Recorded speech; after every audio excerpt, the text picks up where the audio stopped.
श्री गुरुदत्त जयंतीनिमित्त नगाववाडी परिसरातील एकमुखी दत्त मंदिर येथे सामाजिक कार्यकर्ते अमोल मराठे सपत्नीक आरती भव्य यात्रोत्सव संपन्न। धुळे शहरातील नगाववाडी परिसरातील एकमुखी दत्त मंदिर असून याची स्थापना मागील वर्षी करण्यात आली। सदर या ठिकाणी सलग 2 वर्षापासून छोटेखानी यात्रा स्वरूप प्राप्त होते। यात्रा भरवण्यात येत असते। सदरचे हे दुसरे वर्ष असून श्री दत्त जयंतीनिमित्त सायंकाळी 7 वाजता श्री दत्तप्रभूंची महाआरती करण्यात आली। यावेळी येथील सामाजिक कार्यकर्ते तथा भाजपचे युवा नेते अमोल मराठे यांच्या हस्ते सपत्नीक महाआरती करण्यात आली। तदनंतर महाप्रसाद वाटप करण्यात आला।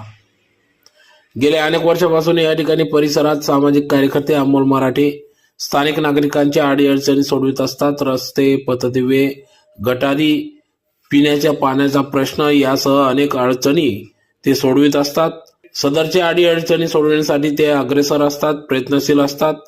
त्यानिमित्तानेच या ठिकाणी स्थानिक नागरिकांच्या वतीने श्री दत्तप्रभूंची महाआरतीसाठी सामाजिक कार्यकर्ते अमोल मराठे सपत्नीक यांच्या हस्ते करण्यात आली। तर यावेळी मंदिराचे पुजारी संजय गुरव, अंकित चौधरी, राकेश कोडी, हेमंत चव्हाण, गणेश गोपाळ, चेतन पाटोळे, लोकेश गोपाळ, योगेश मराठे, भाईदास कुराडे, सुरेखाताई ठाकरे, मोनाबाई चव्हाण, लताबाई कोडी, छायाबाई कोडी आदी सर्व स्थानिक नागरिक, पदाधिकारी, कार्यकर्ते, भाविक मोठ्या संख्येने या ठिकाणी उपस्थित होते।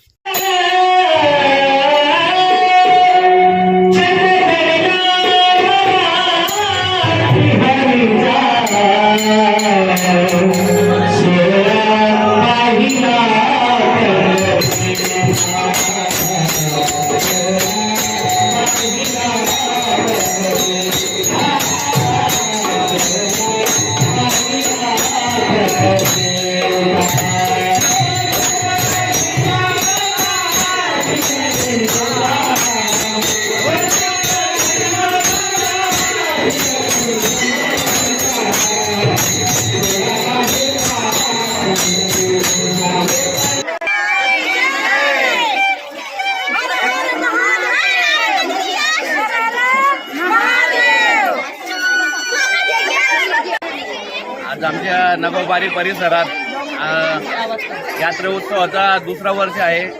तर दत्त जयंतीला इथे आता मोठ्या प्रमाणात यात्रा उत्सव सुरू होणार आहे। दुसरा वर्ष एकमुखी दत्त मंदिराचे इथे अनेक लोक मानता फेडायला बी येतात। तर आमच्या छोटी ठिकाणी का राहून पण आता यात्रेची सुरुवात झालेली आहे। तरी सर्व भाविकांना दत्त जयंतीच्या शुभेच्छा देतो व जास्तीत जास्त यात्रेचा व एकमुखी दत्त मंदिराच्या दर्शनाचा सर्व नागरिक